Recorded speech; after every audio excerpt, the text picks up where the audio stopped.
대림절 첫 번째 주일 하나님께서 우리에게 주신 성경 본문 말씀은 이사야 53장 1절에서 3절까지의 말씀입니다. 제가 이 말씀을 봉독할 때 이 시간 살아계신 우리 하나님의 귀한 음성을 직접 들으실 수 있기를 소망합니다. 우리가 전한 것을 누가 믿었느냐? 여호와의 팔이 누구에게 나타났느냐?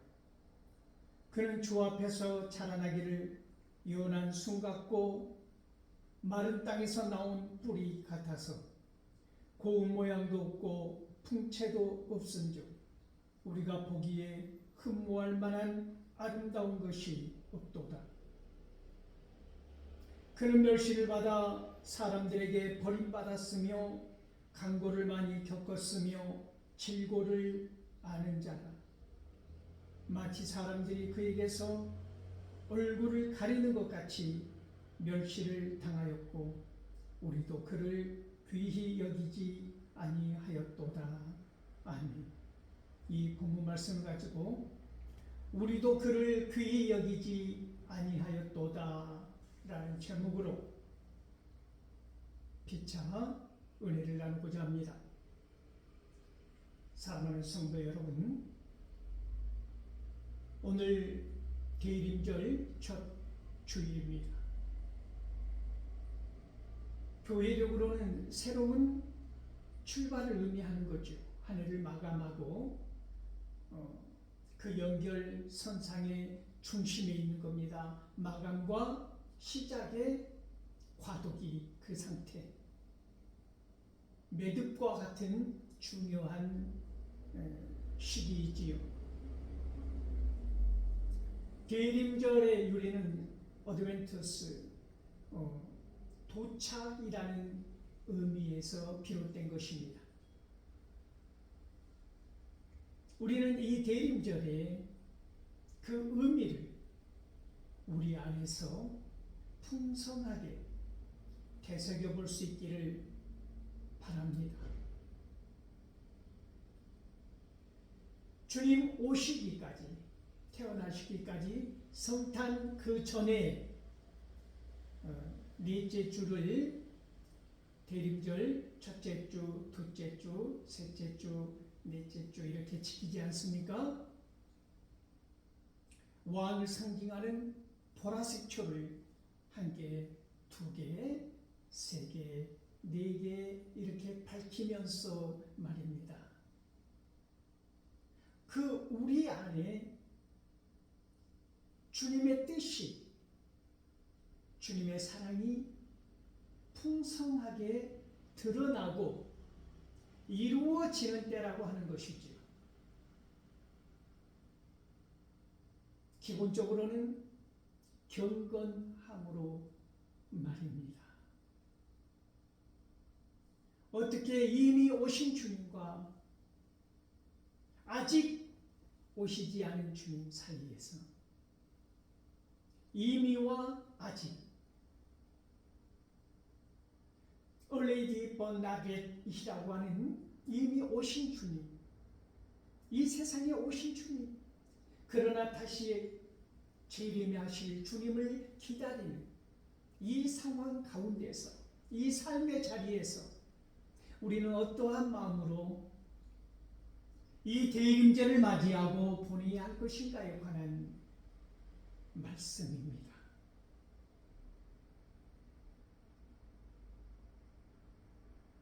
제목이 의미하는 바처럼 이사야가 이 메시아를 예언한 그 말씀처럼 하나님의 구속 경륜 가운데서 드러난 이 메시지는 오늘 우리에게 많은 것을 밝히 알게 하여 주는 것이지요. 메시아에 관한 성경 어디에서도 이보다 더 선명한 예언은 찾아보기 힘들 정도로 이사야는 하나님의 말씀을, 하나님의 생각을, 하나님의 뜻을 밝히 드러내 보여주고 있다고 하는 것입니다. 우리는 어떻게 그를 귀히 여기지 않았습니까? 예수님께서 거라사인의 지방에 바다를 건너편에 있는 거라사인의 마을로 들어가지 않았습니까? 그때 귀신 들린 한 사람이 사람 대접을 받지 못하고 쇠사슬로 온갖 억압된 상태에서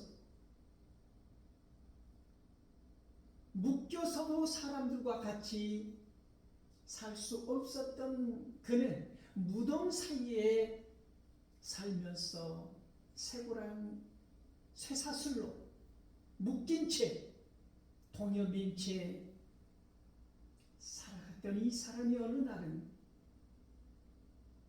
이 쇠사슬도 다 끊어버리고 짐승보다도 더 고약한 삶을 살아가지 않았습니까? 사람들도 더 이상 쇠사슬로 그 사람을 결박하거나 포박할 수 없는 지경에까지 이르렀을 때 사람의 목숨이 아닌 그때에 예수님께서는 그 한 사람을 위하여 가신 것입니다.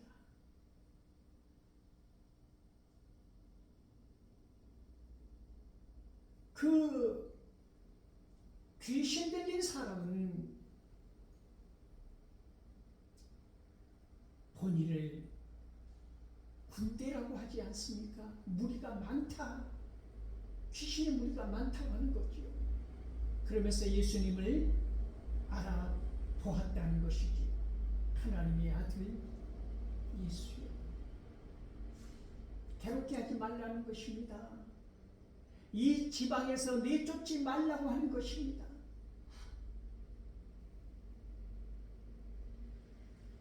그러자 이미 예수님은 그 사람을 보자마자 그 마음속 깊이 그 사람을 괴롭히는 귀신들을 쫓아내지 않았습니까? 그래서 아는 것입니다. 그때 지나가던 그 많은 2,000마리가 되는 돼지떼를 보고 이 귀신은 저 돼지떼 안으로 들어가기를 원하지 않았습니까? 그러자 예수님이 허락하자 그 사람을 괴롭히던 귀신은 그 사람에게서 나와서 귀신들이 2,000마리나 되는 돼지떼로 들어가자 비탈길을 따라 바다에 빠져 죽는. 그런데 놀라운 것은 그토록 험악한 귀신의 괴롭힘을 당했던 이 사람이 이제 옷을 갖춰 입고 바른 자세로 앉아있는 사람다운 모습을 보고 사람들이 놀라더라는 것이지요. 그 광경을 목격했던 사람들, 그 하나님의 역사를 직접 눈으로 보았던 사람들, 그 현장에 몰려왔던 거라사인들은 어떠한 반응을 보였습니까? 2,000마리의 돼지떼가 아까웠던 사람들, 한 사람의 목숨보다, 한 사람의 생명보다 본인들의 재산, 본인들의 물질이 중요했던 이 사람들은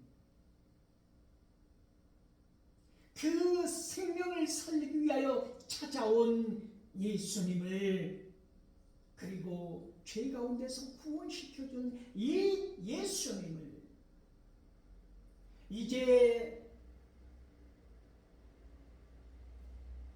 귀신에 들려서 하나님과의 관계도 끊고 살았던 이 사람을, 하나님과의 관계를 새롭게 이어주는 예수님을 그 지방에서 떠나달라고 요구하더라는 것입니다. 예수님을 귀히 여기지 아니한 이 삶의 태도가 오늘 우리에게서 보여지는 것 아닙니까?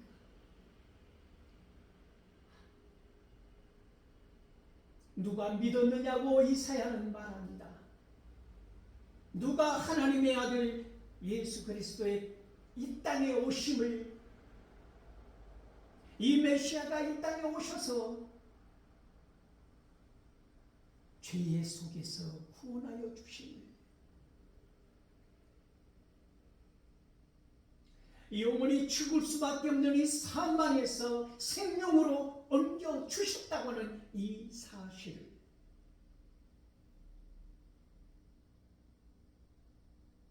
하나님과의 관계를 평화의 관계로, 아버지와 아들의 관계로, 끊어졌던 관계를 다시 이어주는 이 놀라운 메시아의 사명을 누가 믿었느냐? 아무도 믿지 아니하였다라고 하는 것입니다. 그러면 그들은 왜 이 놀라운 구원의 복된 소식을 믿지 아니하였을까요? 오늘 이사야가 우리에게 보여주는 메시아는 어린 순 같다고 하는 것이지요.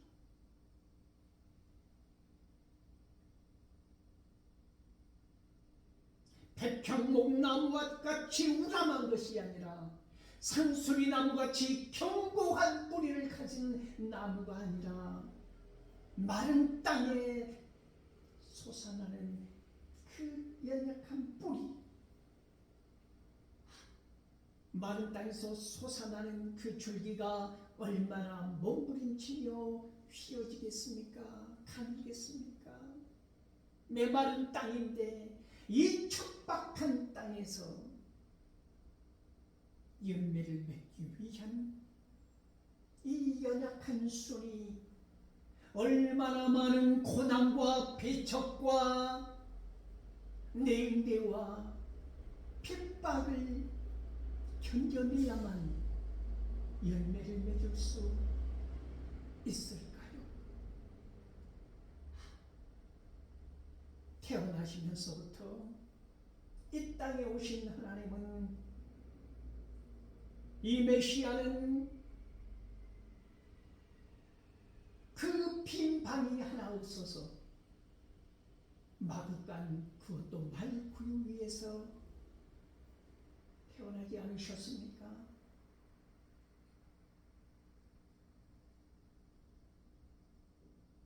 수많은 사람들이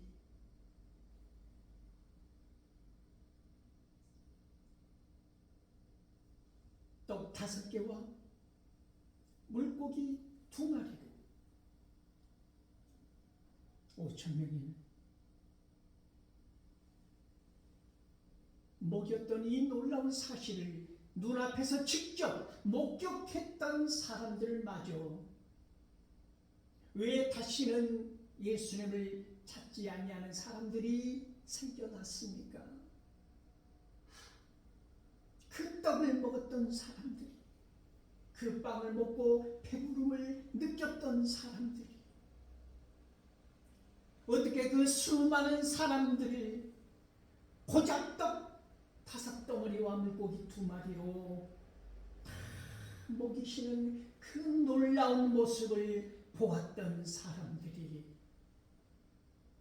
왜 더 이상 예수님을 따르지 아니하고 돌아서 떠나갔느냐는 것입니다.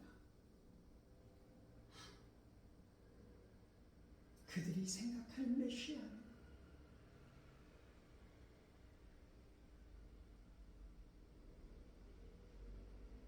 마치 로마의 시조처럼, 알렉산더 대왕처럼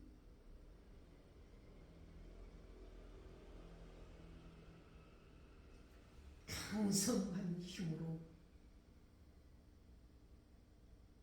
이 억압된 상황에서 해방시켜주고 이방인들을 쳐부수는 정치적인 메시아를 기다렸다고 하는 것이지.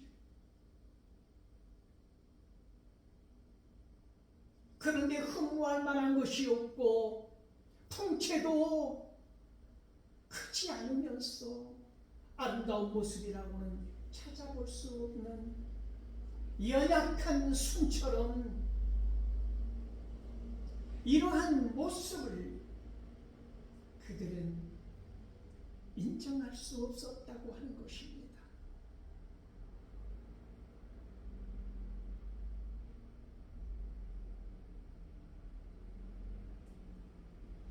그러므로 사도 요한과 사도 바울은 오늘 본문 말씀을 들어서 고난받은 종의 모습을 설명하지 않았습니까? 요한복음 12장 38절을 보면 말입니다.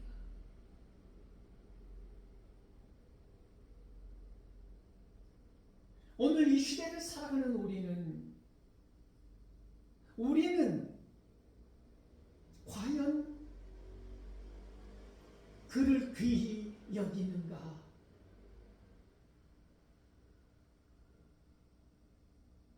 그것을 묻고 싶은 것입니다.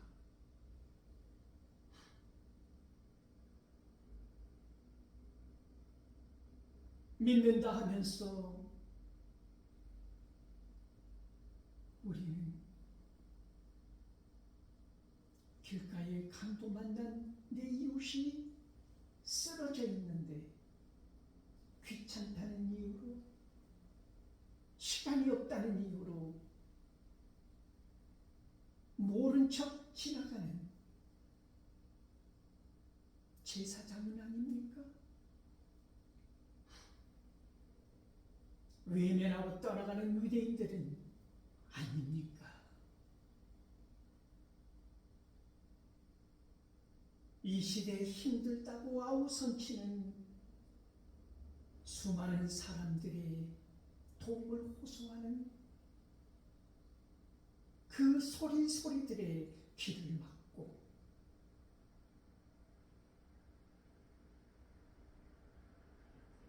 우리는 그들의 아픔에 손 내밀지 못하고 그들의 소리에 귀 기울이지 못하고 나의 권세를 지키기 위하여, 기득권을 누리기 위하여 불의한 삶의 자리를 독차지하고 앉아서 모든 정의로운 것을 산산이 깨뜨려 버리면서 그 대신 견고한 카르텔을 위하여 벽돌을 쌓고 있는 것은 아닙니까?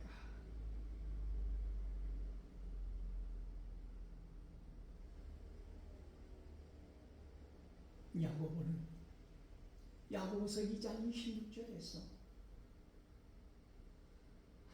영혼이 없는 몸이 죽은 것 같이 행함이 없는 믿음은 죽은 것이라고 말합니다. 믿는다고 하면서 우리는 우리의 행함은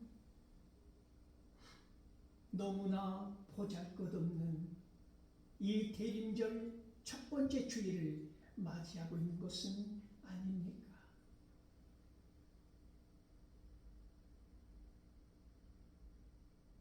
메시아의 그 눈물겨운 열매가 우리 안에 성령의 9가지 열매로 맺혀져야 하지 않겠습니까? 사랑과 희락과 화평과 오래참음과 자비와 양성과 충성과 온유와 절제라는 이 9가지의 성령의 열매가 이 대림절 기간 영롱하게 맺혀져야 한다고 하는 것입니다. 이 대림절 기간을 살아간다고 하는 것은 우리 안에 이미와 아직 이 사이에서 종말론적인 신앙을 생각해 보아야 한다고 하는 것입니다. 우리가 천년만년 살 것처럼 이 세상 살아가는데, 그러기 때문에 온갖 죄악을 범하며 살아가는 존재들인데 한없이 우리를 용서해 주시고 품어 주시지만 반드시 그 마지막 때는 있다고 하는 것입니다. 그때가 언제인지 우리는 알 수 없어도 반드시 그때가 있다라고 하는 이 사실을 기억하고 사는 것입니다. 이미 오신 주님, 그러나 다시 오실 주님을 우리는 기다리는 이 시간에 나의 기다림이 온전히 하나님의 뜻을 담는 그릇으로 또다시 빚어지는 경건한 시간이 되기를 소망합니다.